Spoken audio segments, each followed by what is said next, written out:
Welcome to the Who I Became podcast.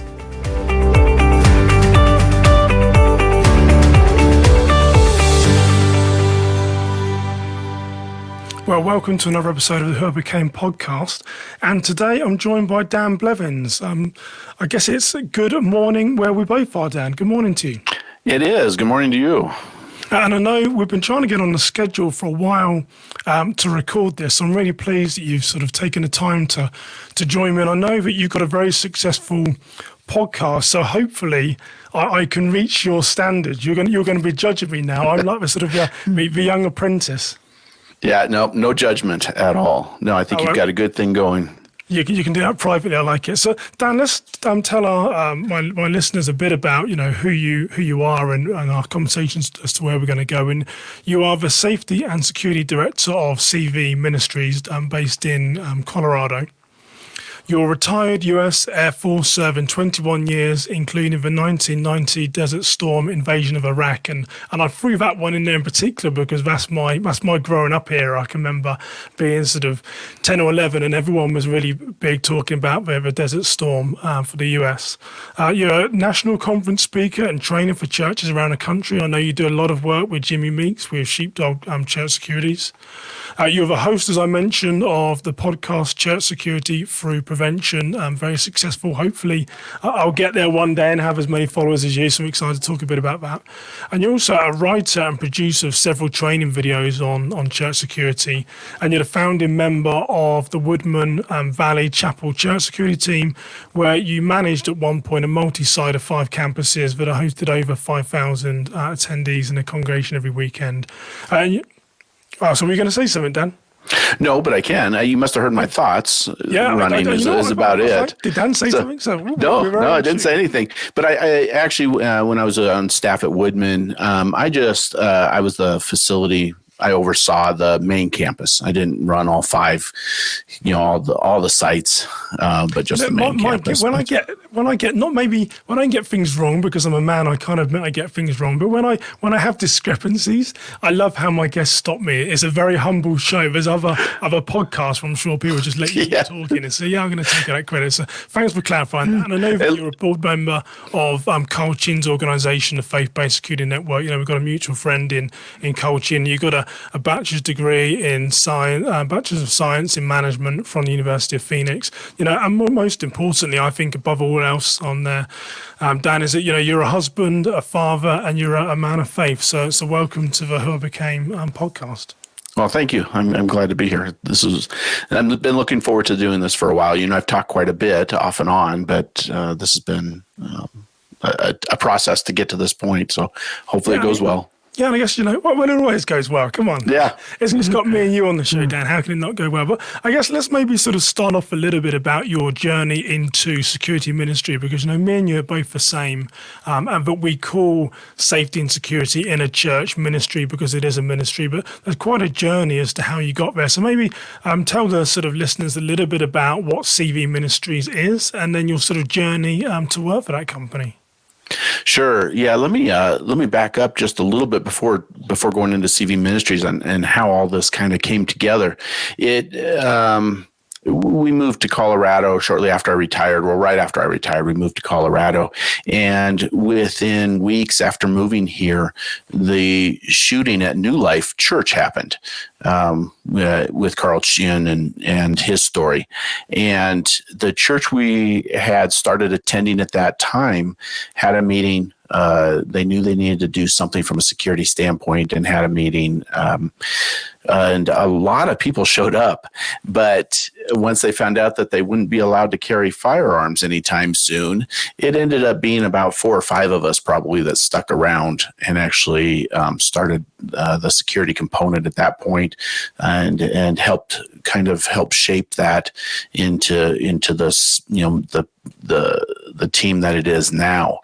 I've been on staff at Woodman Valley Chapel a couple times, and in that time, my boss with Core Values, Dr. Dave Stevens, he has a different part of the company, and what he wanted was he just felt God was calling him to bring a ministry piece into Core Values. And we didn't know what to call it. And I just started calling it CV Ministries at that point, as we started building taking the experience and the training, the great training I've received from a lot of mentors of mine, law enforcement and otherwise, to be able to share that with others and help other churches. And we just slowly, God just keeps moving us in different directions. I never thought I would do a podcast. Actually, I never thought I'd be doing any of this at all. It never was on my radar, never was an aspiration, but it was just kind of like after the New Life shooting, God was tapping me on the shoulder and saying, okay, this is the new direction I want you to move into. You and I've talked before. I've spent a lot of time on the tech end of things from a worship standpoint, and was a tech director at many churches. I did audio for the Seattle Mariners for a few years. And so that's really where a lot of my passion was. And we moved to Colorado, and God's like, okay, I'm moving you in a new direction. That's really not good. And it was, I say weird, but it was unique that passion that I always had to jump into that was really, God just removed it and just inserted this other piece into my life to where I love to learn. I love training. I love, there's a lot of people that know a whole lot more than me that I really love learning from. Then that I can turn around and share with others as well as I've been on this journey in church security for the last 13 years. Yeah, and so what is actually your role at CV Ministries, then, Dan? So what do you actually do day to day? So my day-to-day, my normal day-to-day is, if we weren't in the COVID status that we are in now, my normal day-to-day is juggling a lot of balls. I had a lot of seminars lined up for this year, and more that we were trying to get lined up. And so there's a lot of logistics around putting together a seminar, and so it was, my days really were full of that kind of activity, as well as recording podcasts, editing podcasts, which take a fair amount of time as well. It's you choosing to do a video really kind of limits your edit capability after the fact, because you want it to flow well. Technical advisor. I'm glad you told people that you've got a background in audio visual, because I should put it out there. Dan is the person that I ring and say, hey, I need some advice here. My mic isn't working. My internet's no good. What should I do? So that's right. Yep. And we've had those conversations. We have. Yes. Yeah. So it's so anyway, that's kind of where, everything has transpired to bring me where I am now. Nowadays, it's keeping up on the podcast. It's still working. I've got 4 seminars lined up for this year, whether they happen or not. They're in the months to come. It just depends on how the different states continue to roll out from COVID. And honestly, I don't worry about any of it. God's in control. And if it's going to happen, it's going to happen. If it doesn't, it doesn't. And I don't worry about it. If we don't get the registrations, great. Then I don't need to travel anywhere and do a seminar. I know when me and you spoke, Dan, sorry to interrupt you. I know when you're spoke good. Before that, you're very much a good friend of mine, Wes Peterson. He's been, excuse me, the Safety and Security Director of Eagle Brook Church here in Minnesota. And he's sort of got a very different background. He's not security. He's very similar to you. Reminds me a lot about you. But he always says, I'm not qualified to do the role that I'm doing. I know that when me and you spoke once before, I know you have the saying that God doesn't call the equipped, he equips the called. Maybe tell us a little bit about, your feelings that you're not qualified to lead. We obviously know you are qualified, and I think you're very well qualified and very good at what you do. But sometimes you've had this sort of wrestle with, am I qualified to do this, because you didn't have a background in safety and security before you sort of really got into church ministry. Yeah, it's really kind of funny, and it catches me off guard sometimes when people ask me, what are your qualifications? And I'm real careful on how I answer, and I'll say, well, I've been doing church security for 13 years. Well, no, but what are your qualifications on that? I mean, most people are looking for somebody who has a law enforcement background, and I have a lot of law enforcement friends, and I've done podcasts with law enforcement individuals, and they agree. Not every law enforcement, just because you have a law enforcement background, doesn't mean that you are the right person to head up a security or to lead a security endeavor. So yeah, God keeps me humble in that, is that I just don't, I'm having to grasp more and more. Somebody called me a security professional at one point, and I thought, okay. It's a hard one to grasp when I think of, some of my friends that I travel with, when you talk, like Carl Chin and Jimmy and Colonel Grossman, amongst others. I mean, there's just a list of people, yourself, a list of people that have far more experience than I do, but that I continue to learn from. And I guess that's the key is God just continues to, like you said, he doesn't call the equipped, he equips the called most often. And he just continues to equip me in where he wants me to go and what he wants me to do. Well, and it's nice there, Dan, that you included my name of people like Carl Chin, Jimmy, and Dave Grossman. I don't know if I'm really in that level. See, and that's the way I feel too. Yeah. Yeah. No, go ahead. No. I mean, I agree with you. I feel the same way. I just don't feel in the same caliber as, individual. And I consider you in that caliber. I mean, you've got a lot of your experience.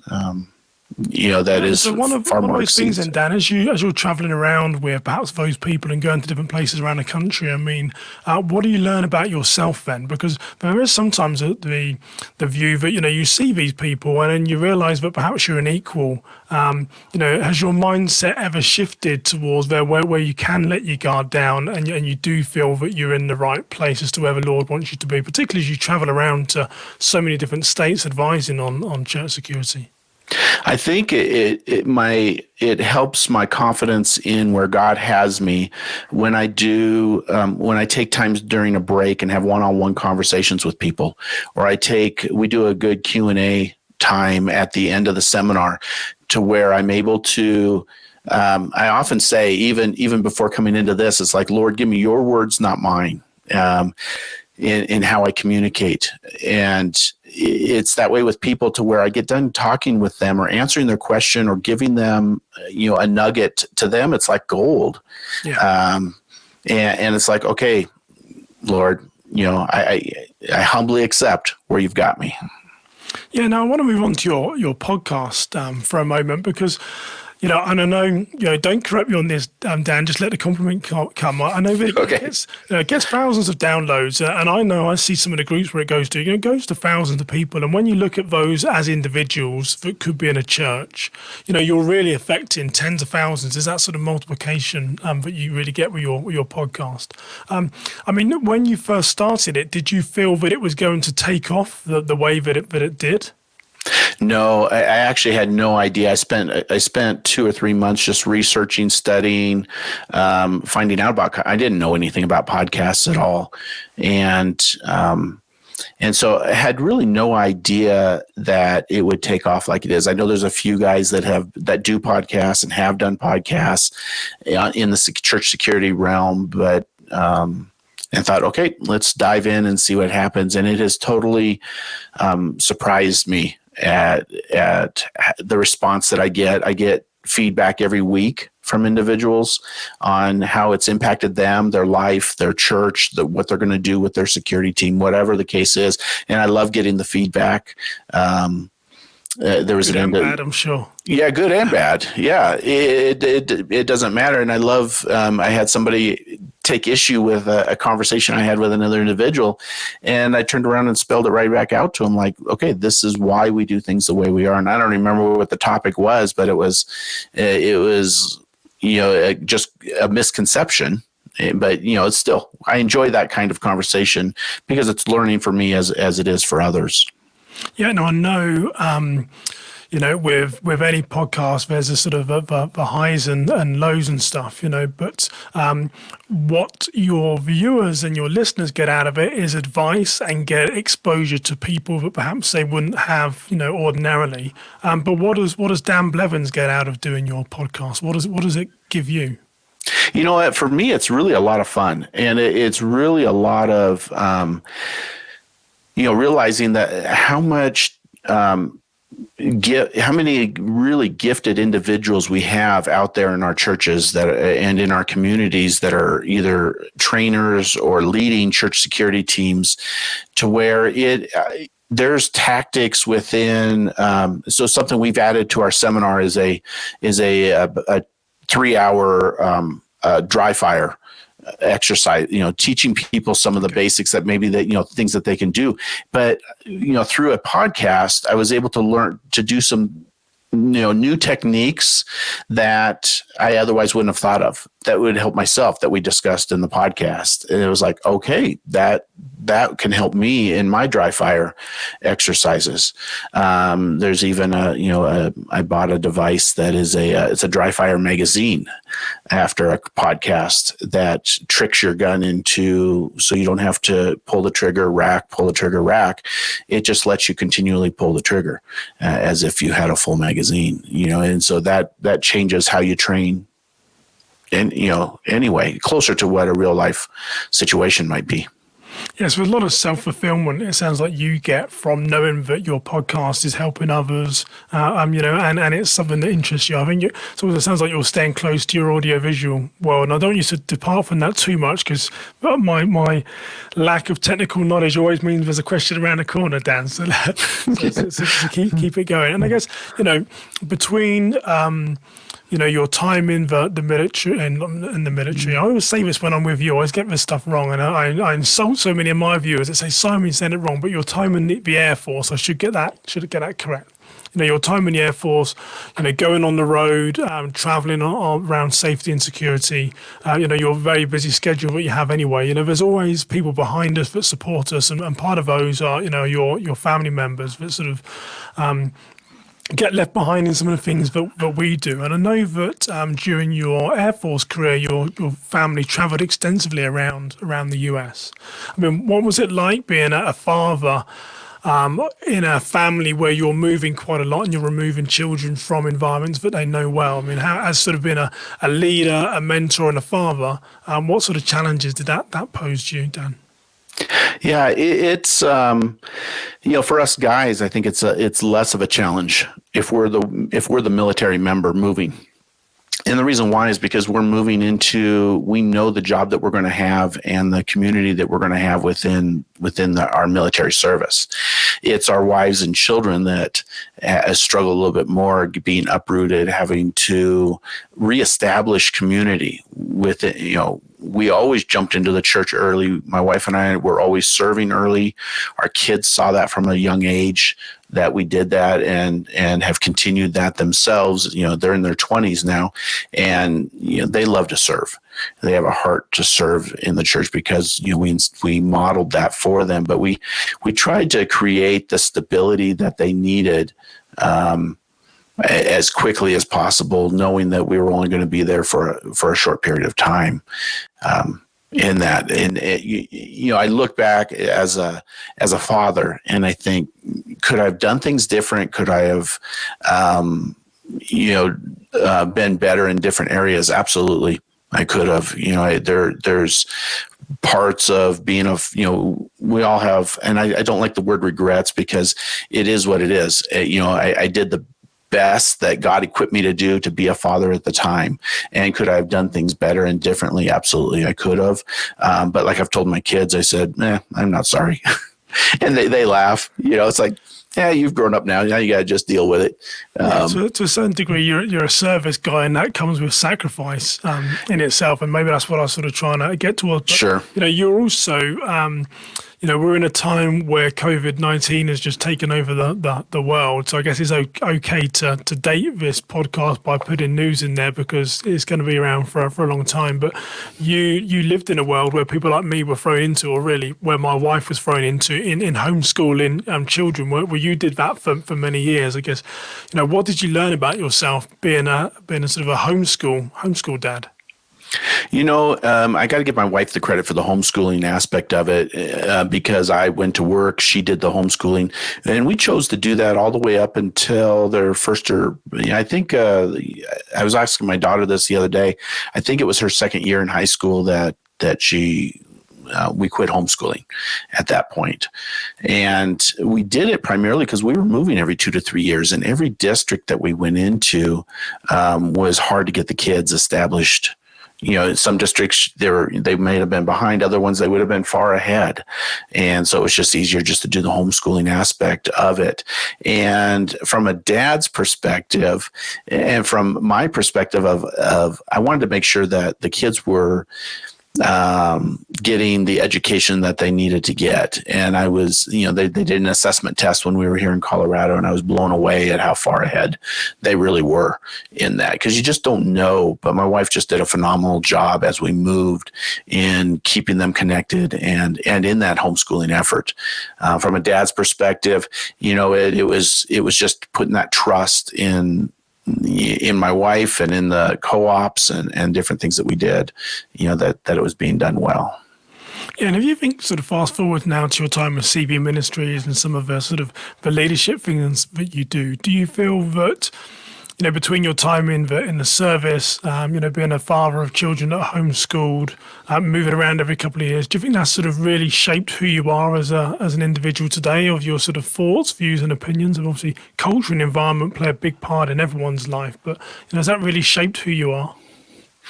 Well, I think to a degree. I hope we're always a student of our environment and our life, and what can we learn from it. I'm not one to really react or overreact to situations. I take them at face value and say, okay, so what do I need to do, change, or however? And I kind of, that's kind of been my personality. But I think through the military, through moving, that's a lot of change that happens. Retiring and jobs not going the way I thought they were going to go because God had a different plan for my life. Learning to accept that and to be able, it's much easier to look back at the stepping stones that we've stepped on to get to where we are today. And oftentimes where we are today, we think, oh my gosh, what am I going to do? Or how, we might stress a little bit more. I think I do that less now. I trust that God's got a plan, and I don't have to know every detail as much as we would like to, but just see what, where it goes from there. And in that, God continues to shape and mold me to be the man that He wants me to be.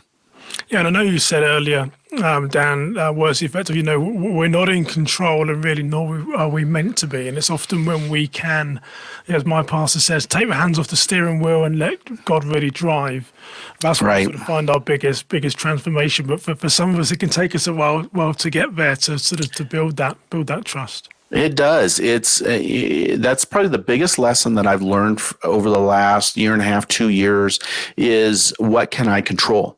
And it's often the things that I can't control that really get us to where we worry or we fear or we, any of those things that kind of where Satan wants to really take us off track. To where if we just pause and say, okay, what can I really control? And all we can really control is me. I can't. I can really only control me, how I react, how I'm prepared, all of that. Yeah, and I know, Dan, that the Lord has sort of transformed you in many ways during your life, but I know there was a sort of significant transformation that happened quite recently, sort of within you internally, and also within your marriage. Maybe tell us a little bit about what that transformation was that you went through. Yeah, it was, growing up, at a young age, and I grew up in the church and I had great parents and everything. But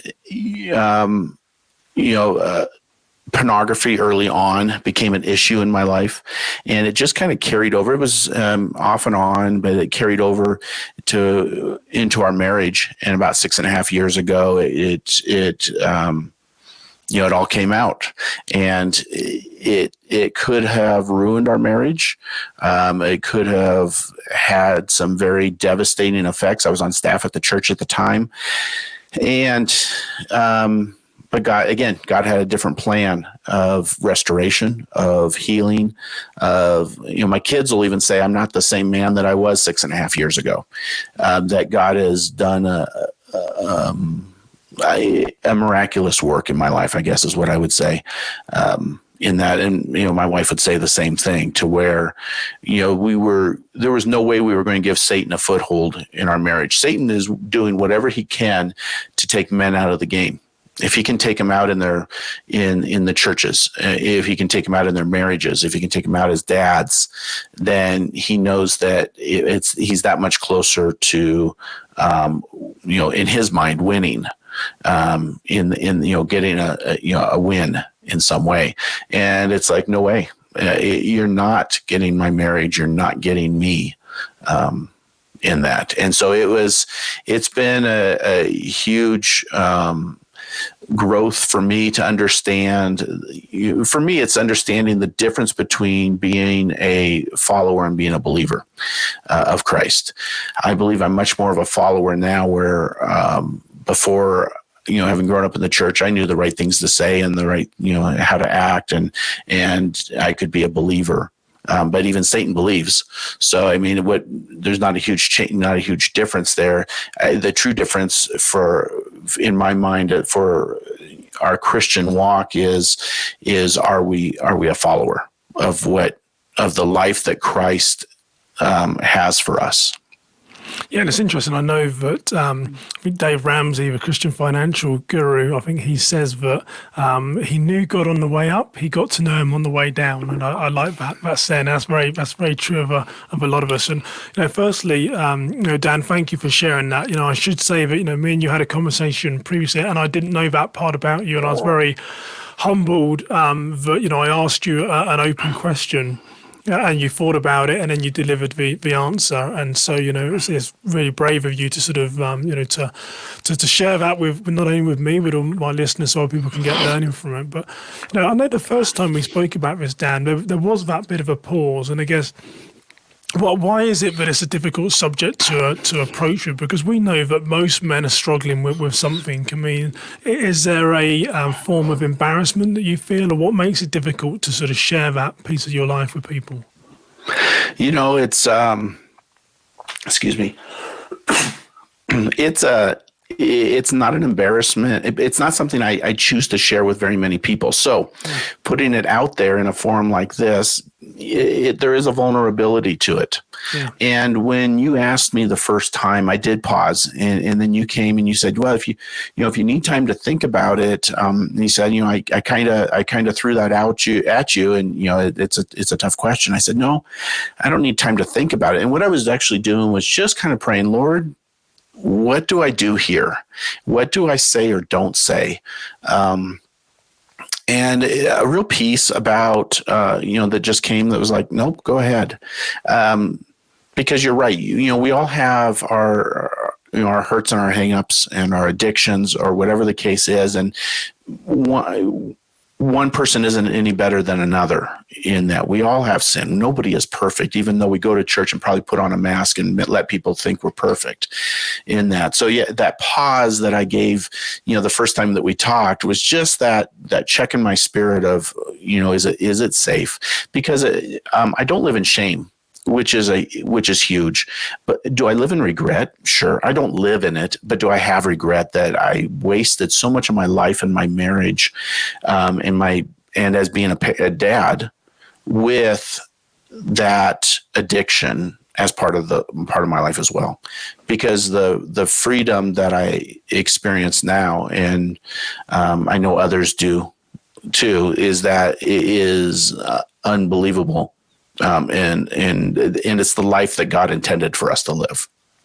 Yeah, and I know one of the things when you had this conversation about it, it was, I think originally, Dan, you hadn't said this, and then I sort of paused and waited, and it came out, and it's true, but it's often trying to fill that void. Everyone has something that we're trying to fill the void of, and I always openly share, I was born of a single parent family and never knew my father, and still to this day, I still struggle with that, and I think that is the void that I'm always going to have, that sort of feeling of abandonment. So, I don't want you to open up and get run, but if you don't really want to, Dan, but what is that void that you were sort of searching for that sort of led towards your addiction?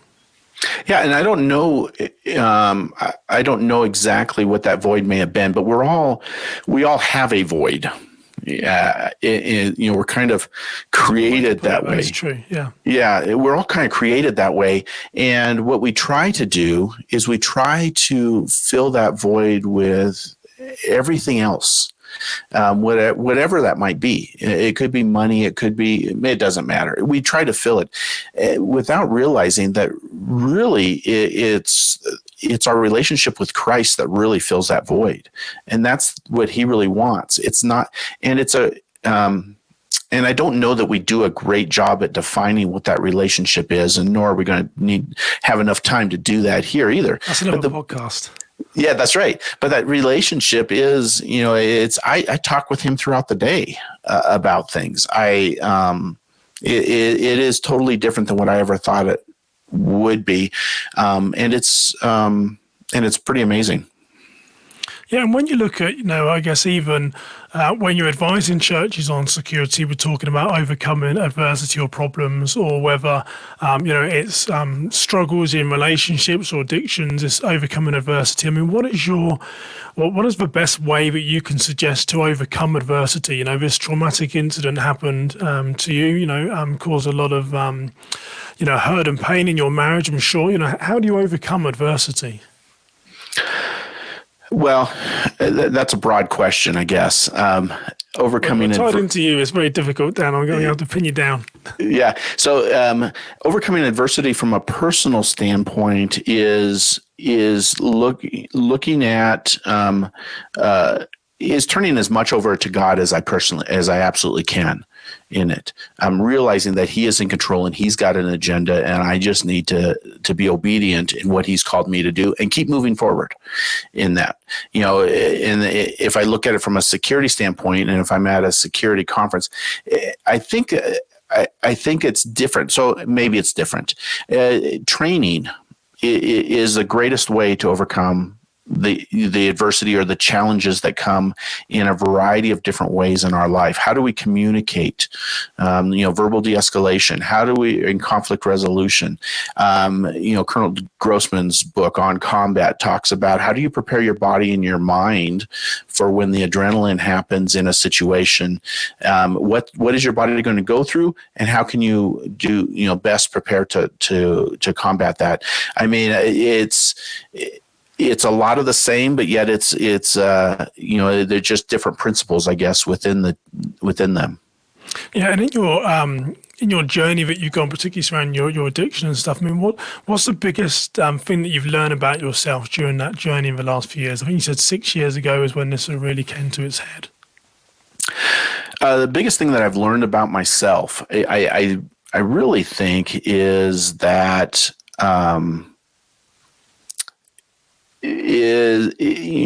us guys, guys in general, God instilled us with pride.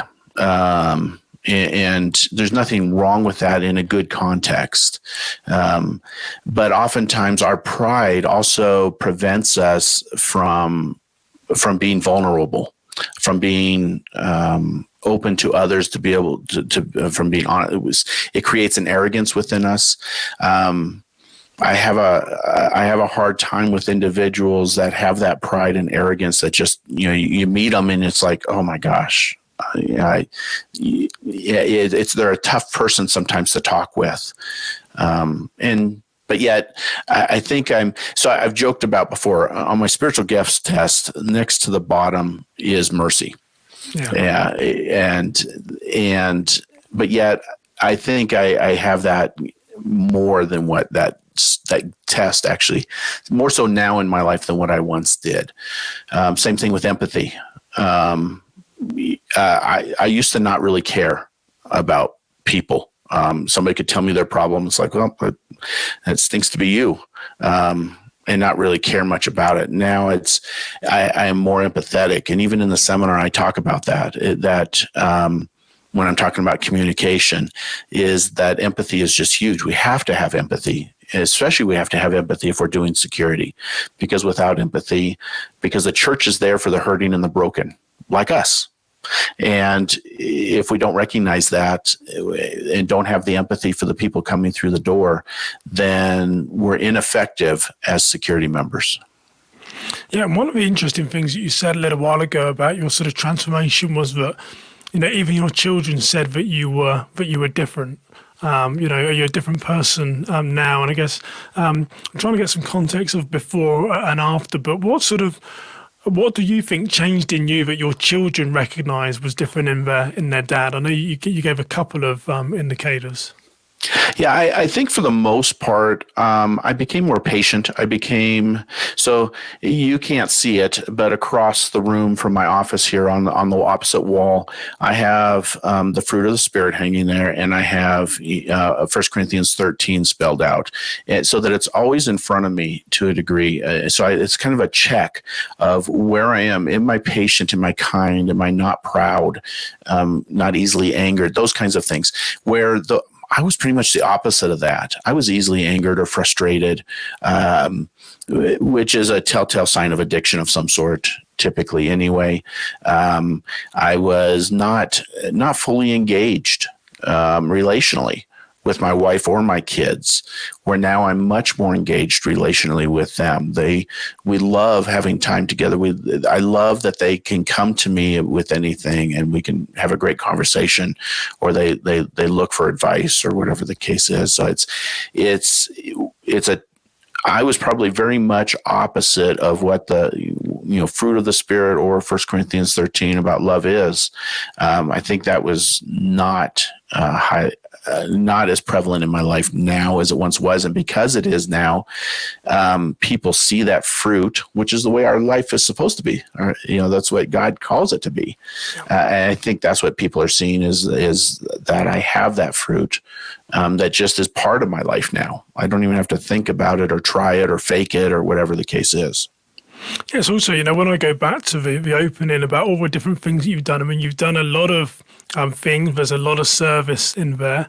There's a lot of serving your country, and there's a lot of travel. And above all else, I'm also hearing a guy that's actually slowing down as well, and allows that time to sort of breathe and to think, and most probably follow the path that the Lord has given you. Like I said, you've got a very successful podcast. It was interesting to see your transformation through all of this, and I know you've continually mentioned your faith throughout. But how would you describe your transformation through your addiction and coming to light?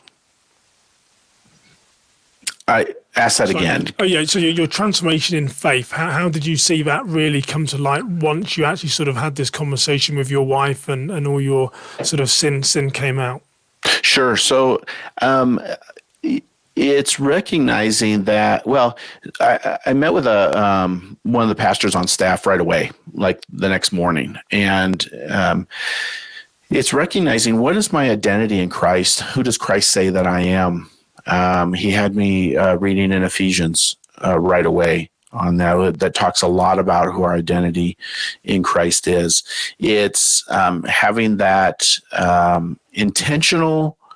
I'm not a big fan of quiet time or devotion terms, because I think it's often, and nothing's wrong with them, but oftentimes it's Christianese and people don't know what that truly means to spend time with God, or what it can mean about that, and to where it's an intentional.